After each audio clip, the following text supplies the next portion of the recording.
السلام علیکم ناظرین، تحقیق کے تعریف و اقسام پر مبنی یہ ایک ویڈیو ہے جس میں آپ کے سامنے تحقیق کی تعریف مختصر طور پر اور اس کی چند اہم اقسام کو بیان کیا جائے گا۔ اس کے بعد ایک اور ویڈیو آنے والا ہے جس میں تحقیق کے دیگر اقسام کو بیان کیا جائے گا۔ یہ اب اس ویڈیو کی شروعات تحقیق کی تعریف سے کرتے ہیں۔ تحقیق سارے علوم کی ترقی کی رہنمت ہے۔ انسان نے آج جتنی بھی ترقی کی ہے وہ تحقیق کی بدولت ہے۔ تحقیق جیسا کہ سب جانتے ہیں حقیقت کو معلوم کرنا، حق کو جاننا، سچائی تک پہنچنا ہے۔ فارسی میں تحقیق کے لیے پژوہش کا لفظ بھی استعمال ہوتا ہے جس کے معنی کھوج کرنے اور تلاش کرنے کے ہے۔ لفظ جستجو بھی تحقیق کے لیے فارسی میں استعمال ہوتا ہے۔ تحقیق کے لیے انگریزی میں ریسرچ کا لفظ استعمال کیا جاتا ہے جس سے مراد صرف حقائق کا دریافت کرنا نہیں ہے یا حقائق کو جمع کر دینا نہیں ہے، بلکہ تحقیق کا صحیح مفہوم یہ ہوتا ہے کہ حقائق از سر نو جائزہ لے کر نئے نتائج تک پہنچنے کی کوشش کی جائے۔ کسی مسئلہ کا مطالعہ اور تجزیہ حقائق کی روشنی میں اس طرح کیا جائے کہ حل تک رسائی ہو سکے۔ تحقیق سارے علوم کی ترقی کی رہنمت ہے، یعنی اگر تحقیق نہ ہو تو انسان کوئی علم کو حاصل نہیں کر سکتا۔ اس دنیا میں جتنے بھی علوم ہیں اس کو ترقی حاصل کرانے میں تحقیق کی رہنمت ہے۔ آج جتنی بھی ترقیاں ہوئی ہے وہ تحقیق کی بدولت ہے۔ جیسا کہ سب جانتے ہیں کہ تحقیق کے معنی ہے حق کو جاننا، سچائی تک پہنچنا، اور فارسی میں تحقیق کے لیے پژوہش اور لفظ جستجو کا استعمال ہوا ہے جس کے معنی کھوج اور تلاش کرنے کے ہیں۔ انگریزی میں لفظ ریسرچ کا استعمال ہوا ہے۔ سر نو کسی مسئلے کا مطالعہ اور تجزیہ حقائق کی روشنی میں اس طرح کیا جائے کہ حل تک رسائی ہو سکے۔ تحقیق میں بیشتر معلومات اور بکھرے ہوئے حقائق کی ترتیب اسی طرح سے کی جاتی ہے کہ وہ نتیجہ خیز ثابت ہو، یعنی نئے حقائق تک رسائی ہو سکے یا مسئلہ کا حل نکل آئے۔ یوں تو تحقیق کی کئی اقسام ہیں۔ آئیے یہاں تحقیق کے چند اہم اقسام کو سمجھنے کی کوشش کرتے ہیں۔ تحقیق کی اقسام، جس میں پہلا نمبر ہے خالص تحقیق، جسے انگریزی میں پیور ریسرچ کہتے ہیں۔ اسے فنڈامنٹل ریسرچ بھی کہہ سکتے ہیں۔ خالص تحقیق اس لیے کی جاتی ہے کہ معلومات کا دائرہ وسیع ہو۔ یہ تحقیق اسکالر کے علم اور معلومات میں اضافہ کر کے اس کی مسرت اور خوشیوں کو بڑھاتی ہے۔ اس تحقیق میں اسکالر صرف اس قول پر یقین رکھتا ہے کہ علم سب سے بڑا زیور ہے، صداقت اعلیٰ ترین قدر ہے اور بقیہ تمام باتیں ثانوی ہے۔ خالص تحقیق کی دنیا دو سوالات یعنی کیوں اور کیوں کر تک محدود ہے۔ خالص تحقیق اس لیے کی جاتی ہے کہ معلومات کا دائرہ وسیع ہو، یعنی خالص تحقیق اس لیے کی جاتی ہے کہ انفارمیشن، معلومات کو زیادہ سے زیادہ اکٹھا کیا جائے، جمع کیا جائے۔ اس میں محقق علم اور معلومات میں اضافہ کر کے مسرت اور خوشی کو، اپنی اندر کی خوشی کو بڑھاتا ہے۔ اس میں اسکالر صرف اس قول پر یقین رکھتا ہے کہ علم سب سے بڑا زیور ہے اور باقی باتیں ثانوی ہے۔ اس تحقیق کی دنیا صرف دو سوالات پر محدود ہوتی ہے، کیوں اور کیوں کر۔ نمبر 2 ہے اطلاقی تحقیق، جسے انگریزی میں اپلائیڈ ریسرچ کہتے ہیں۔ اطلاقی تحقیق صرف معلومات کا دائرہ وسیع ہی نہیں کرتا، بلکہ یہ نتائج کی روشنی میں اسے پرکھتا بھی ہے۔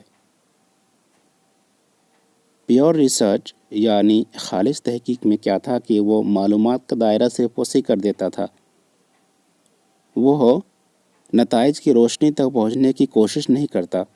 لیکن یہ اپلائیڈ ریسرچ، اطلاقی تحقیق، اس کا کام یہ ہے کہ معلومات کے دائرے کو وسیع کرنا، معلومات کو اکٹھا کرنا بھی ہوتا ہے، اور اس کی روشنی میں نتائج تک اس کے رزلٹ کا پتہ لگانا بھی اپلائیڈ ریسرچ کے دائرے میں آتا ہے۔ وہ محقق جو اطلاقی تحقیق سے وابستہ ہے، صرف معلومات کی حصولیابی تک اپنے کو محدود نہیں رکھتے، بلکہ وہ نتائج کو عملی شکل میں دیکھنے کی متمنی ہے۔ اس طرح کا اسکالر ایک مسئلے کو سامنے رکھے گا تاکہ اسے حل کرنے کے لیے ضروری اقدامات اٹھائے جائیں۔ اس لیے وہ پہلے بتائے گئے اور بنائے گئے اصول و ضوابط کی حدود میں رہ کر کام کرتا ہے۔ اطلاقی تحقیق روزمرہ کی زندگی کو متاثر کرنے والی عملی اور خصوصی مسائل کا حق تلاش کرنے کے لیے کی جاتی ہے۔ زیادہ تر اطلاقی تحقیق کسی پالیسی کو تیار کرنے یا کسی واقعہ امر کی سمجھ بنانے کے لیے کی جاتی ہے۔ اطلاقی تحقیق سے آئے ہوئے نظریات کو موافق بنا کر مسائل کو حل کرتی ہے۔ سماجی علوم، تعلیم، ڈاکٹری، باغبانی، زراعت کے شعبے وغیرہ میں کی جاتی ہے۔ عملی تحقیق، جسے ایکشن ریسرچ بھی کہتے ہیں، آئیے اب اسے سمجھنے کی کوشش کرتے ہیں۔ عملی تحقیق کا کام کسی چیز کو قائم کرنا اور پھر اس کا رد عمل دیکھنے کے لیے اس کو آگے بڑھانا ہوتا ہے۔ عملی تحقیق کو بھی تجرباتی تحقیق کے زمرے میں رکھا جا سکتا ہے۔ فرق صرف اتنا ہے کہ وہ تجربہ گاہوں میں کی جاتی ہے اور عملی تحقیق کا مقام لائبریریاں اور تعلیمی ادارے ہوتے ہیں۔ اس کی اہمیت اس اعتبار سے بہت سے حالات میں کسی عمل کے امکان کا جائزہ لینے کی واحد صورت یہ ہوتی ہے کہ اس کو آگے بڑھایا جائے۔ پہلے عمل کیا جائے اور پھر دیکھا جائے کہ اس کا نتیجہ کیا برآمد ہوتا ہے۔ عملی تحقیق کا کام کسی چیز کو قائم کرنا اور پھر اس کا رد عمل دیکھنے کے لیے اس کو آگے بڑھانا ہوتا ہے۔ یہ تجرباتی تحقیق کی طرح ہی ہوتا ہے، لیکن بس اس میں یہ فرق ہوتا ہے کہ یہ تجربہ گاہوں کے بجائے یہ لائبریریاں اور تعلیمی ادارے میں اس کو کیا جاتا ہے، اس کو عمل میں لایا جاتا ہے۔ کہ ایک اہم قسم تجرباتی تحقیق ہے۔ تجرباتی تحقیق مطالعے کی ایک خاص شکل ہے جس میں تنقیدی، منطقی، سائنسی نظریے اور سائنسی نظریے کے ساتھ حقائق کی جانچ کی جاتی ہے۔ موضوع کی گہرائی سمجھنے کے لیے اس کے پیچھے اہم عنصر کو تلاش کیا جاتا ہے۔ تجرباتی تحقیق ایک روایتی انداز کی تحقیق ہے جس کو سائنسداں خود استعمال کرتے ہیں۔ محقق کسی مفروضے یا اصول کا جائزہ لینے کے لیے ایک تجربہ کرتا ہے۔ تجربے کی تشکیل عام طور پر اس انداز میں کی جاتی ہے کہ وہ حالات پوری طرح محقق کے قابو میں رہیں، جن کے تحت جائزہ یا امتحان لیا جاتا ہے۔ اسی وجہ سے انتہائی سائنسی انداز کی تجربہ گاہوں میں کیا جاتا ہے۔ اس طریقے سے لائبریرین اور فراہمی اطلاعات کے سلسلے میں کام کرنے والوں کو ان بہت سے مسائل کا سامنا کرنا پڑتا ہے جن کا تجربہ گاہوں کے جائزوں کے دوران پیش آنے کا امکان ہوتا ہے۔ تجرباتی تحقیق یعنی ایکسپریمنٹل ریسرچ، یہ ایکسپریمنٹ کرنے والا ریسرچ ہوتا ہے جو کہ خاص طور پر سائنسداں کرتے ہیں، اور یہ تجربہ گاہوں میں اس کے تجربات کو کیے جاتے ہیں۔ محقق اس تجربے کو کرنے کے لیے مفروضہ تیار کرتا ہے، یعنی ایک پلان بناتا ہے۔ اس مفروضے یا اصول کا جائزہ لینے کے لیے ایک تجربہ کرتا ہے، ایک ایکسپریمنٹ کرتا ہے، اور یہ تجربہ وہ تجربہ گاہوں میں کرتا ہے۔ کسی بھی قسم کی تجرباتی تحقیق کرنے کے لیے اس کا بنیادی نقطہ کار ایک مفروضہ ہوتا ہے، ایک بنیادی نقطہ مفروضہ یعنی ہائپوتھیسس ہوتا ہے۔ ہائپوتھیسس کے بنا پر ہی تجرباتی تحقیق کیے جاتے ہیں۔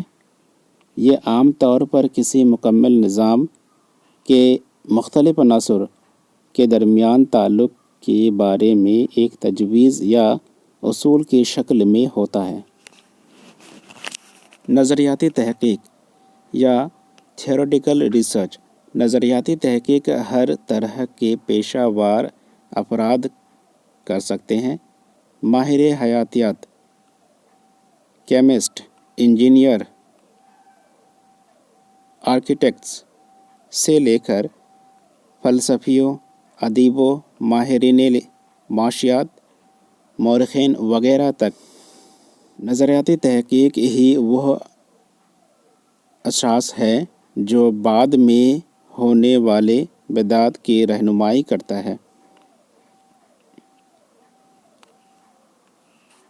یہ انسان کے لیے بنیادی سوالات کے جوابات ڈھونڈنے کی کوشش کرتا ہے، اور یہی وجہ ہے کہ اس قسم کی تحقیق علم کے تمام شعبے میں عام ہے۔ محقق نظریاتی تحقیق میں اس ابتدا سے شروع ہوتا ہے کہ ہمارے آس پاس کی دنیا کو سمجھنا ضروری ہے، اور اس کے لیے وہ ایک مفروضے اور تجربے سے مختلف تجربات ڈیزائن کرنے کی کوشش کرتا ہے جو نئے نظریات تیار کرنے میں کارآمد ہوگا۔ تجرباتی تحقیق کی طرح اس تحقیق میں بھی محقق تحقیق کرنے سے قبل مفروضہ یعنی ہائپوتھیسس تیار کرتا ہے، پلان بناتا ہے۔ تنظیمی تحقیق، آپریشنل ریسرچ۔ تنظیمی تحقیق کا ارتقا دوسری جنگ عظیم کے دوران ہوا تھا۔ اس کا مقصد یہ تھا کہ فوجی محاذ جنگ کا نقشہ تیار کرنے والے ذمہ داران بڑے پیمانے کی تنظیمی مسائل سے نپٹ سکے۔ اس وقت سے یہ طریقہ کار مختلف قسم کے تنظیموں میں استعمال کیا جا رہا ہے، جن میں لائبریریاں اور اطلاعی ادارے بھی شامل ہیں۔ بنیادی طور پر اس تحقیق کے عمل میں تنظیمی مسائل کے لیے ریاضی کے طریقے اور اصول استعمال کیے جاتے ہیں۔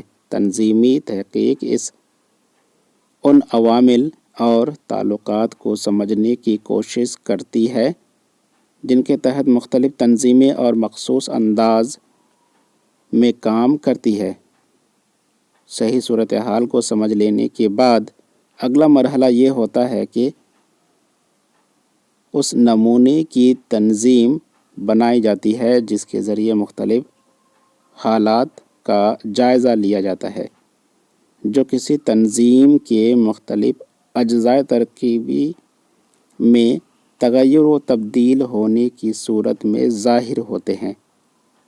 تنظیمی تحقیق کا ارتقا دوسری جنگ عظیم کے دوران ہوا تھا، اور اس وقت سے اب تک اس تحقیق کا استعمال دیگر تنظیموں میں کیا جاتا ہے جن میں لائبریریاں اور اطلاعی ادارے بھی شامل ہیں۔ بنیادی طور پر